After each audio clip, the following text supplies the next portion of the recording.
बहुत समय पहले की बात है। एक राज्य के राजा के पास एक घोड़ा था जिसे लोग अग्नि के नाम से जानते थे। यह घोड़ा जितना तेज और शक्तिशाली था उतना ही खतरनाक भी। उसकी रफ्तार बेमिसाल थी, लेकिन उसे काबू करना हर किसी के बस की बात नहीं थी। जब भी कोई उसे वश में करने की कोशिश करता, वह बेकाबू होकर हिंसक हो जाता। राजा ने इस घोड़े को एक वीर योद्धा से प्राप्त किया था। कहा जाता था कि यह घोड़ा युद्ध में अकेले कई दुश्मनों को मात दे सकता है, लेकिन यह घोड़ा केवल उसी व्यक्ति का आदेश मानता था जो निडर और साहसी हो। घोड़े की खतरनाक प्रवृत्ति के कारण महल के सिपाही और घुड़सवार उससे दूर रहते थे। एक दिन राजा ने सोचा, अगर मैं इस घोड़े को काबू करना सीख लूं तो इसे युद्ध में ले जाकर अपनी सेना को और मजबूत बना सकता हूं। लेकिन यह इतना आसान नहीं था। राजा ने सबसे पहले घोड़े को काबू में लाने की कोशिश की।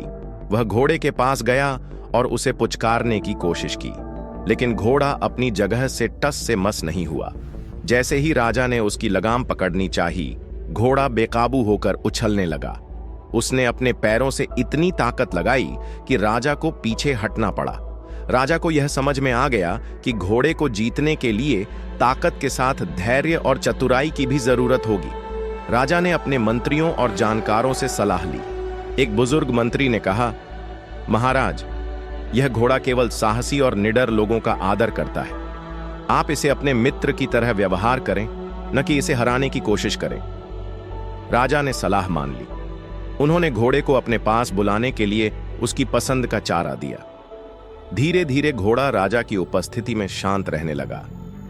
कई दिनों तक राजा ने घोड़े के साथ समय बिताया, उसे पुचकारा और उसकी हरकतों को समझा।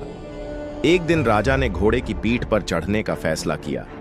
जैसे ही राजा सधे हुए कदमों के साथ घोड़े की पीठ पर चढ़े, घोड़ा उछलने लगा।